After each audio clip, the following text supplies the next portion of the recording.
Oi, gente, tudo bem com vocês? Aqui é a professora Gabriele Araújo, professora de Biologia, e nessa semana nós vamos ter uma videoaula que é continuação da videoaula da semana passada sobre lipídios, tá? Então será lipídios parte 2 e dessa vez nós iremos estudar os tipos de lipídios. Existem muitos tipos de lipídios, tá, gente? Em comum, eles são formados por uma parte de ácido graxo mais um álcool, tá? E esse álcool, por exemplo, pode variar bastante, né? Inclusive, pode ser um álcool bem pequeno, um álcool maior.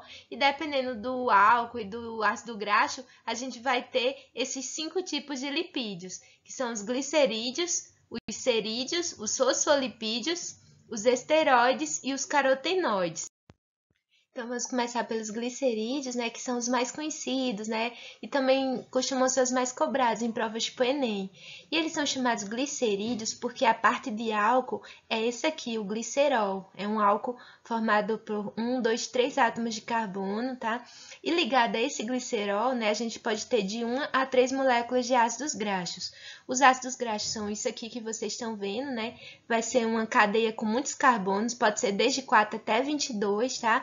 E que pode se ligar, a gente pode ter só um deles se ligando aqui, nesse carbono, a gente chama de monoglicerídeo. Podemos ter duas cadeias, né, se ligando, aí é um diglicerídeo, ou podemos ter 3 cadeias, que são os triglicerídeos.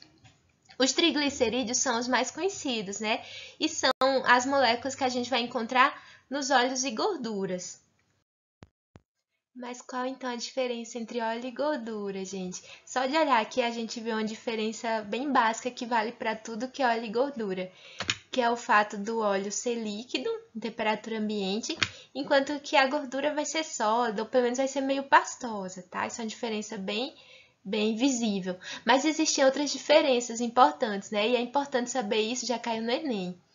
Uma delas é que geralmente o óleo ele é de origem vegetal. Quer ver? Pense comigo, a gente vai ter óleo de soja, óleo de girassol, vários tipos de óleos que são de plantas, vêm de plantas, tá? Então, geralmente o óleo ele vai ser de origem vegetal. Apesar que existem alguns, como óleo de figo de bacalhau, alguns tubarões também têm óleo no corpo, que são de origem animal, mas geralmente é vegetal.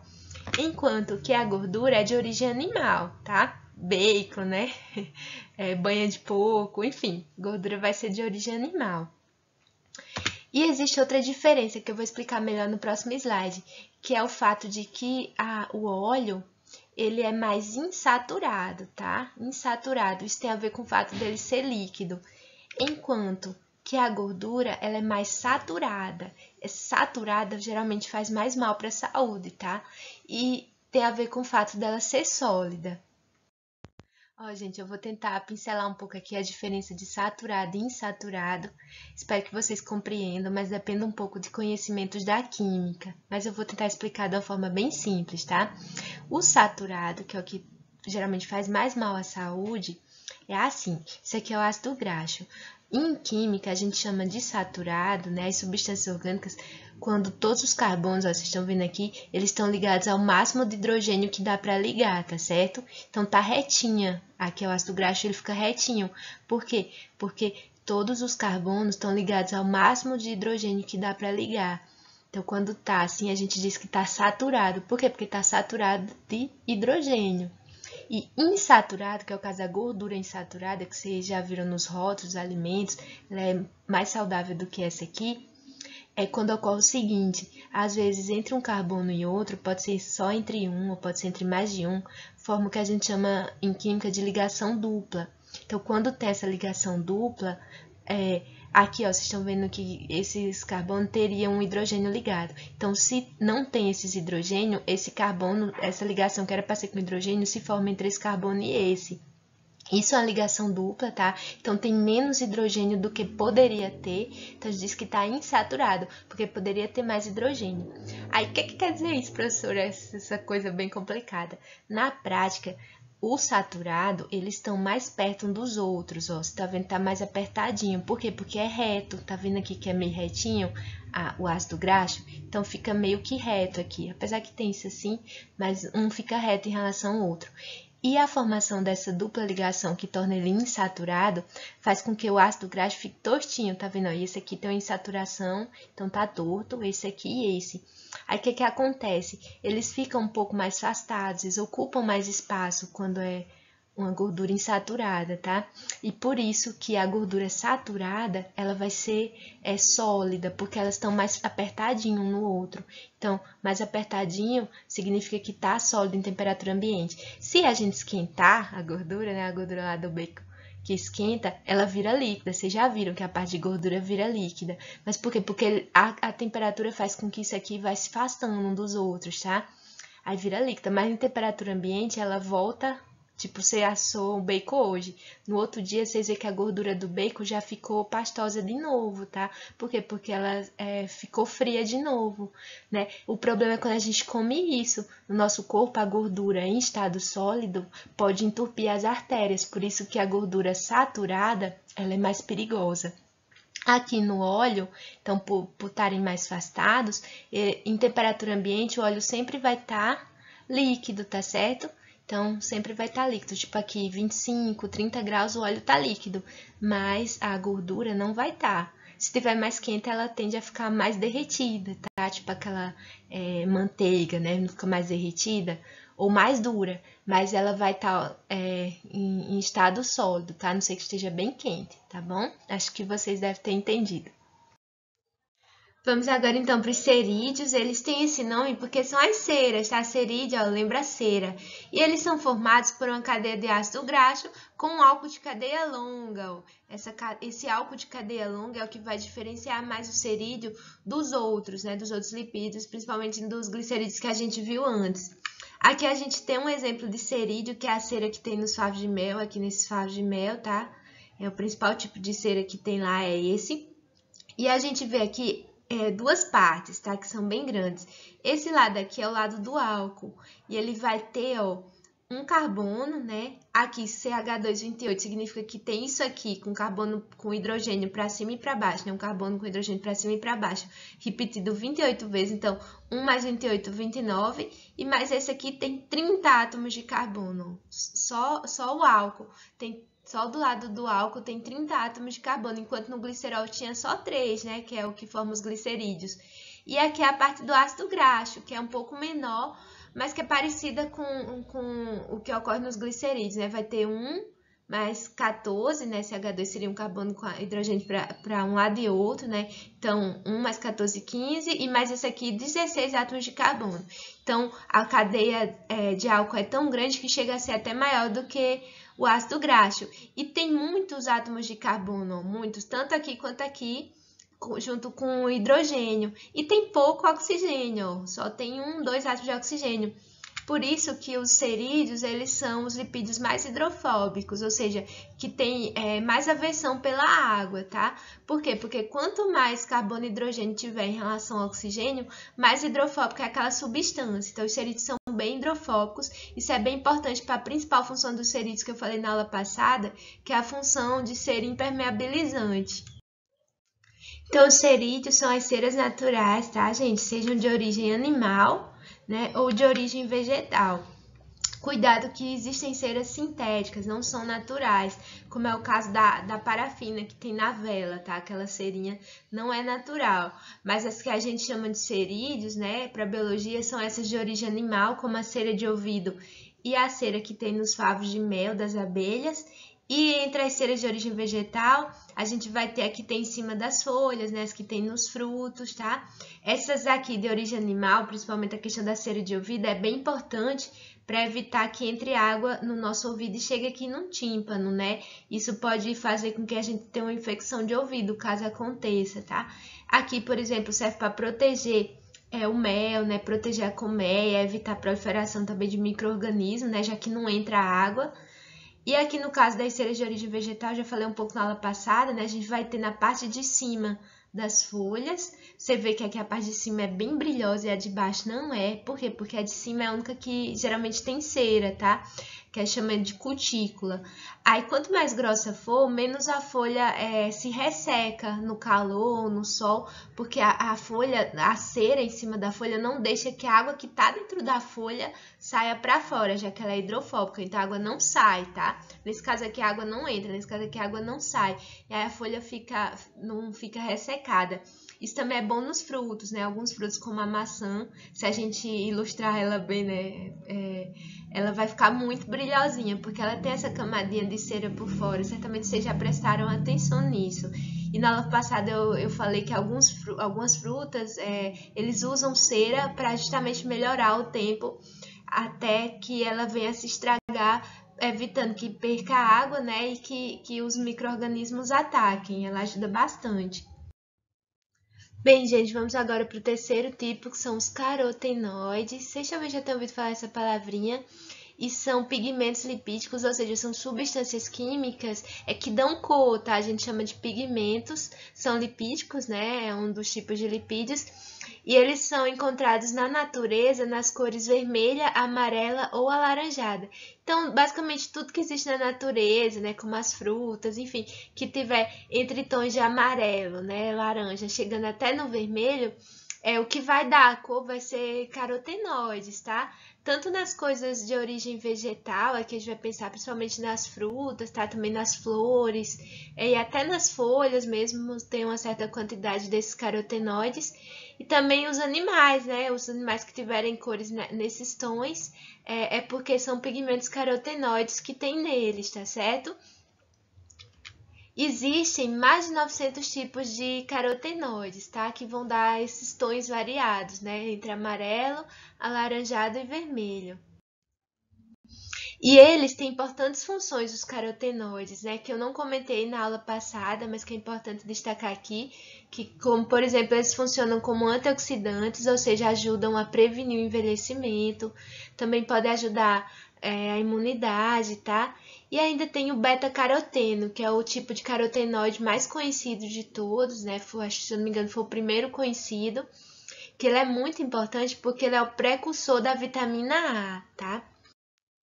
Então, gente, a gente precisa comer alimentos que tenham beta-caroteno, tipo cenoura, né, mamão, alimentos alaranjados em geral, porque a gente precisa que tem como que é a molécula de beta-caroteno, né, que é um lipídio, e ocorre uma reação no nosso organismo, né, é tipo uma quebra aqui da molécula, e vai formar, um pedaço e o outro vai formar duas moléculas de retinol. E o retinol é essa vitamina A e tem ação de retinol porque é muito importante para a nossa retina, a retina dos olhos, tá?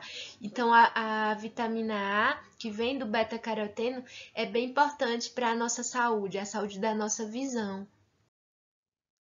Mas tudo que a gente come demais, gente, pode ser ruim, né? Pode fazer mal. Como diz, tudo demais é veneno, né? No caso, os carotenoides, eles são muito bons para nossa saúde, né? Como dá para ver pelas funções deles. Mas o excesso de ingestão de carotenoides causa isso aqui, que é a carotenemia. É que eu coloquei uma criancinha com o nariz alaranjado, muito fofinho esse menininho, nariz laranja. Eu já vi uma amiga minha com a mão alaranjada também. Então, quando a gente come muito carotenoide, no caso a minha amiga comia muito mamão, que ela falou, a gente pode ficar com a mão ou alguma extremidade do corpo alaranjada. Não dá pra dizer que é uma doença, tá? Porque até onde eu sei não causa nenhum mal mesmo, mas deixa, né, as extremidades alaranjadas. Vamos então agora falar dos esteroides. Quando falo em esteroides, eu sempre lembro de anabolizante, né? Que são aqueles esteroides que pessoas, principalmente que querem ficar bem musculosas, usam, né? Para essa função. E que pode fazer muito mal pra gente, tá? Mas no nosso corpo a gente vai ter vários esteroides que fazem muito bem pra gente, que são importantíssimos para nossa saúde, tá? E eles, em comum, eles vão ter essa estrutura básica aqui, que são estrutura que tem, se você contar cada pontinha dessa, dá 17 átomos de carbono, tá? Distribuído nesses 4 anéis. A gente chama isso aqui de cicloperidrofenantreno, mas não precisa lembrar esse nome. Eu decorei, não sei como eu não esqueço, tá? Mas vocês mesmos não precisam lembrar. O Enem, ninguém vai cobrar esse nome de vocês, não. Eu só tô falando aqui para vocês entenderem como que é isso. E esse cicloperidrofenantreno, como vocês viram agora, eu eu mudei o slide, ele é a base para formar o colesterol, que todo mundo já ouviu falar, né? Que é muito importante, a gente pensa nele como uma coisa ruim, mas ele é muito importante no nosso corpo, tá? Porque a partir dele a gente vai formar vários hormônios que são lipídicos, ou seja, que são lipídios, né? Existem no nosso corpo muitos tipos de hormônios, alguns são proteínas, outros são lipídios, e entre os que são de lipídios, né, geralmente eles são derivados do colesterol. É o caso aqui do estrogênio, né, vocês estão vendo aqui essa basezinha. O estrogênio é um hormônio sexual feminino, que dá as características sexuais femininas. A testosterona, que é o que dá as características masculinas, né, sexuais masculinas, como, por exemplo, músculos mais fortes. Daí os anabolizantes, né, eles são parecidos aqui com a testosterona. A aldosterona, que tem a ver com função renal, né, tem nos rins. E o cortisol, que é um hormônio que tem a ver com estresse. A gente libera bastante ele sob situações de estresse. Mas vamos falar um pouco mais sobre o colesterol, que é um assunto bem importante, tá? Vocês com certeza já ouviram falar em colesterol bom, né? Tipo anjinho, e colesterol ruim. Porque de fato o nosso corpo tem dois tipos desse colesterol, que é o HDL, que a gente chama de colesterol bom, e o LDL, que a gente chama de colesterol ruim, tá? Eu não vou explicar detalhes, mas eu quero que vocês lembrem o principal, né? Que é o que é mais perigoso aqui. Para vocês lembrarem, existe uma siglazinha de LDL, que é logo Deus leva. Então, vocês nunca vão esquecer, tá? Lembre, LDL, logo Deus leva, é o colesterol ruim, tá? E HDL, que é hoje Deus livra, que é o colesterol bom que a gente tem no nosso corpo.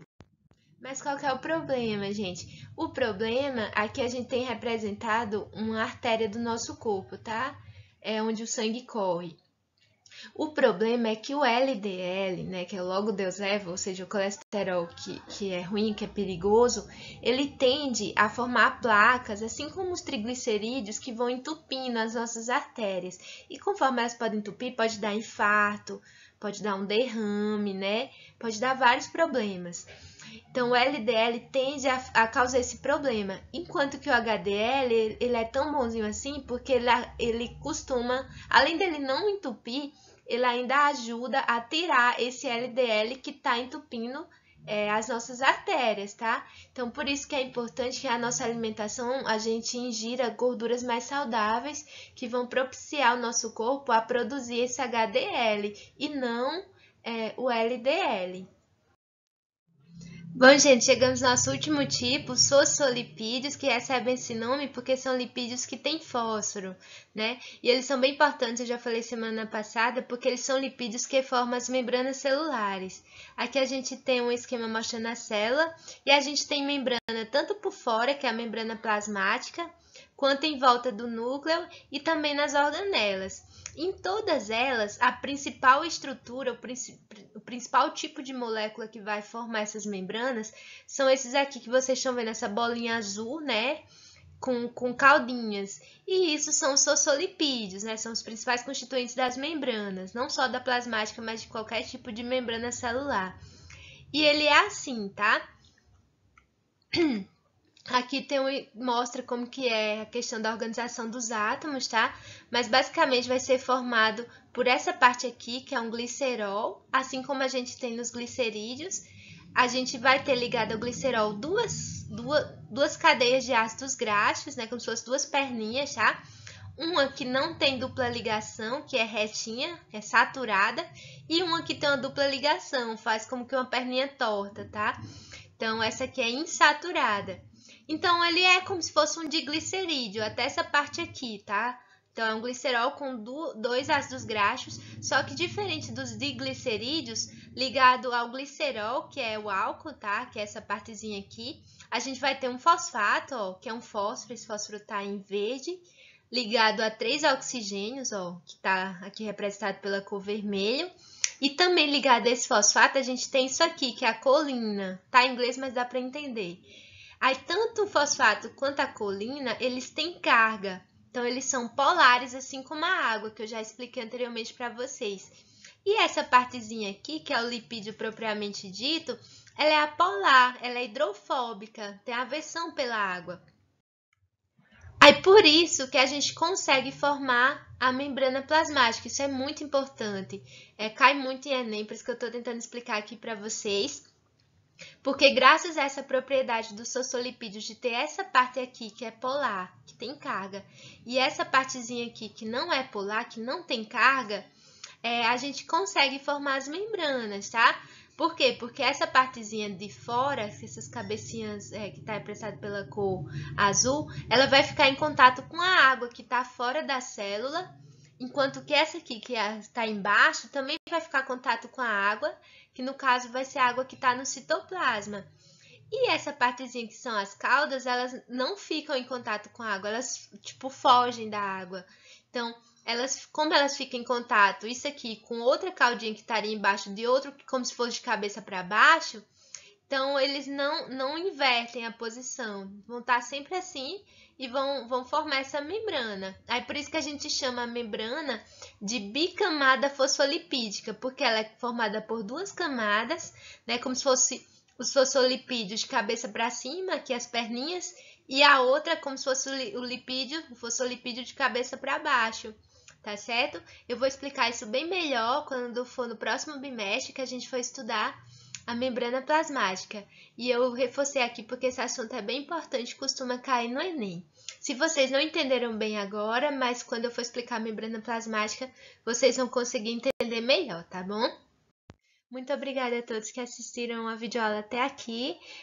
Espero que vocês tenham entendido, tenham gostado da videoaula. E para os meus alunos, não esqueçam de entrar no link da lista de presença. Uma ótima semana para todos. Fiquem com Deus. Tchau, tchau.